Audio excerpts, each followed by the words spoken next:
नमस्कार मेरे दोस्तों, मैं हूं दीपक वर्मा और वन चैनल में आप सभी का मैं स्वागत करता हूं। आज जिस टॉपिक पे मैं वीडियो लेके आया हूं वो वीडियो होने वाली है कि अगर गीजर की असेंबली ख़राब हो जाती है जिसमें आउटलेट और इनलेट वाले कनेक्शन होते हैं वाटर के, तो आप उस असेंबली को चेंज करके नई असेंबली किस तरीके से फिट कर सकते हो। मैंने इस वीडियो में यही दिखाया है।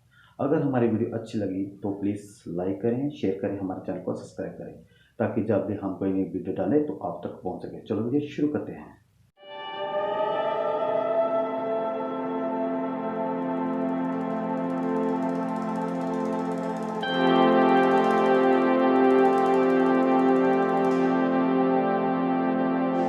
दोस्तों ये है असेंबली, इसको हमने चेंज करना है क्योंकि इसमें पानी नहीं रुक पा रहा। जितना डालते हैं उतना ही निकल जाता है क्योंकि इसमें पानी रहना चाहिए, पानी खड़ा नहीं हो रहा बाहर। आप देखें कि कैसे इसको निकाला जाता है, अभी हम इस वीडियो में आपको दिखाएंगे।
तो दोस्तों हमारी वीडियो जो कैसी लगी, अगर अच्छी लगी तो प्लीज़ लाइक ज़रूर करें, शेयर ज़रूर करें, हमारे चैनल को सब्सक्राइब करें। आज के लिए बस इतना ही, धन्यवाद।